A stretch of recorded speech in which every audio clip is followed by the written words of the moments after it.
മറ്റ് ഗൾഫ് രാജ്യങ്ങളിലോ civil engineering, architecture, drawing designing, contracting, site supervision മേഖലയിൽ ജോലി ചെയ്യുന്ന ഒരു പ്രവാസിയാണോ എങ്കിൽ ദുബായ് മുനിസിപ്പാലിറ്റി ഇപ്പോൾ പുറത്തുവിട്ട ഈ ഒരു പ്രഖ്യാപനം നിങ്ങൾ നിർബന്ധമായും അറിഞ്ഞിരിക്കണം. ദിവസങ്ങളും ആഴ്ചകളും എടുത്തിരുന്ന കെട്ടിട നിർമ്മാണ പെർമിറ്റുകൾ ഇനി മനുഷ്യരുടെ യാതൊരുവിധ ഇടപെടലുകളും ഇല്ലാതെ AI ഉപയോഗിച്ച് മിനിറ്റുകൾക്കുള്ളിൽ അനുവദിക്കുന്ന പുതിയൊരു സംവിധാനം ദുബായിൽ ആരംഭിച്ചു കഴിഞ്ഞു. ഈ ഒരു നീക്കം കേട്ടതോടെ ഗൾഫിലെ 10,000-കണക്കിന് മലയാളി എഞ്ചിനീയർമാരുടെയും കൺസ്ട്രക്ഷൻ ജീവനക്കാരുടെയും ഉള്ളിൽ ഉയരുന്ന വലിയൊരു ചോദ്യമുണ്ട്. AI സാങ്കേതിക വിദ്യ വികസിക്കുന്നതോടെ നിർമ്മാണ മേഖലയിലെ പ്രവാസികളുടെ ജോലികൾ ഇല്ലാതാകുമോ?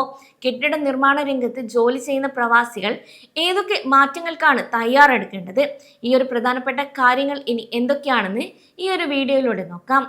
ആദ്യമായി ദുബായ് മുനിസിപ്പാലിറ്റി നടപ്പിലാക്കിയ ഈ ഒരു പുതിയ AI ബിൽഡിംഗ് പെർമിറ്റ് സംവിധാനം എന്താണെന്നറിയാം.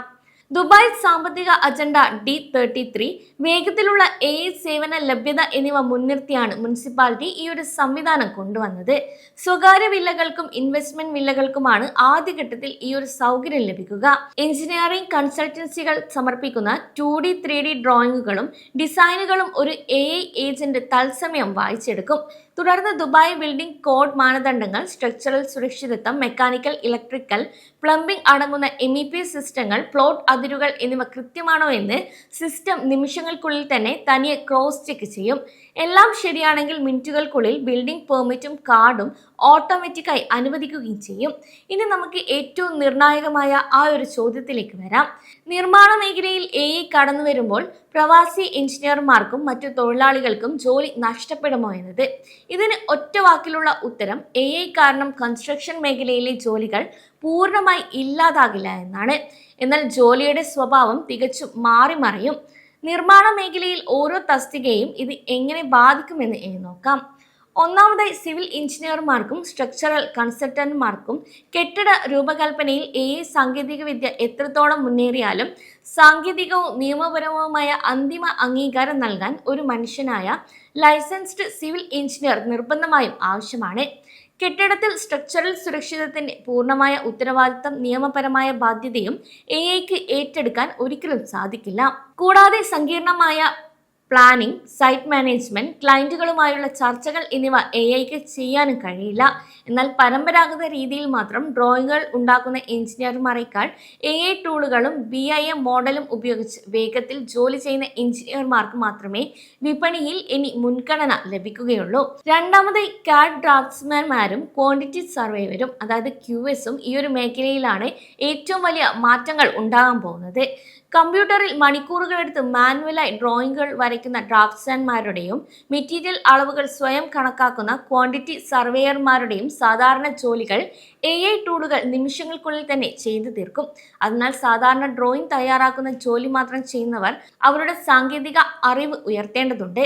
Digital 3D BIM model, AI prompt engineering, data analysis എന്നിവ പഠിച്ചെടുത്തില്ലെങ്കിൽ ഈ ഒരു തസ്തികകളിലുള്ളവർക്ക് തൊഴിൽ ഭീഷണി എന്നും നേരിടേണ്ടി വരും. മൂന്നാമതായി ശ്രദ്ധിക്കേണ്ടത് കൺസ്ട്രക്ടർമാരും പ്രൊജക്ട് മാനേജർമാരുമാണ്. കൺസ്ട്രക്ടിംഗ് രംഗത്തുള്ളവർക്ക് AI വലിയൊരു അനുഗ്രഹമാണ്. കാരണം മുനിസിപ്പാലിറ്റി പെർമിറ്റുകൾ മിനിറ്റുകൾക്കുള്ളിൽ ലഭിക്കുന്നതോടെ പ്രൊജക്റ്റുകൾ ഉടൻ തന്നെ സൈറ്റിൽ ആരംഭിക്കാൻ സാധിക്കും. പണി വൈകുന്നത് ഒഴിവാക്കുകയും ഇതുവഴി വലിയൊരു തുക ലാഭിക്കാൻ സാധിക്കുകയും ചെയ്യും. എന്നാൽ ഡ്രോയിങ്ങുകളിലെ നിസ്സാരമായ തെറ്റുകൾ പോലും പുതിയ AI സിസ്റ്റങ്ങൾ ഉടനടി കണ്ടെത്തുകയും അപേക്ഷകൾ തള്ളുകയും ചെയ്യുമെന്നതിനാൽ ഡിജിറ്റൽ കൃത്യത പാലിക്കാൻ കൺസ്ട്രക്ടർമാർ നിർബന്ധിതരാകുകയും ചെയ്യുന്നുണ്ട്. നാലാമതായി സൈറ്റ് സൂപ്പർവൈസർമാരും തൊഴിലാളികളും ശ്രദ്ധിക്കേണ്ടതാണ്. ഒരു നിർമ്മാണ സൈറ്റിലെ കോൺക്രീറ്റിംഗ്, പ്ലംബിംഗ്, ഇലക്ട്രിക്കൽ ജോലികൾ, സൈറ്റ് സുരക്ഷാ പരിശോധന എന്നിവ നേരിട്ട് നിർവഹിക്കാൻ AIക്ക് സാധിക്കില്ല. പ്രവചനാതീതമായ സൈറ്റ് സാഹചര്യങ്ങളിൽ മനുഷ്യന്റെ അധ്വാനം തന്നെ വളരെ ആവശ്യമാണ്. അതിനാൽ സൈറ്റിൽ നേരിട്ട് ജോലി ചെയ്യുന്ന തൊഴിലാളികൾക്ക് പെട്ടെന്ന് ജോലി നഷ്ടപ്പെടില്ല എന്ന് കരുതാം. എന്നാൽ ഡ്രോണുകളും റോബോട്ടിക് പരിശോധനാ ടൂളുകളും ഉപയോഗിച്ച് സൈറ്റ് നിരീക്ഷിക്കുന്ന രീതി വേഗത്തിൽ വർദ്ധിച്ചു വരികയും ചെയ്യും. ഈ ഒരു പുതിയ മാറ്റത്തിൽ നമ്മൾ മനസ്സിലാക്കേണ്ട മറ്റൊരു പ്രധാന പാഠം ഇതാണ്. AI സാങ്കേതിക വിദ്യ ഒരു സിവിൽ എഞ്ചിനീയറുടെയും ജോലി നേരിട്ട് തട്ടിയെടുക്കില്ല. എന്നാൽ AI കൃത്യമായി ഉപയോഗിക്കാൻ അറിയാവുന്ന ഒരു എഞ്ചിനീയർ AI ഉപയോഗിക്കാൻ അറിയാത്ത എഞ്ചിനീയറുടെ ജോലിക്ക് പകരമായി കൈവശപ്പെടുത്തും.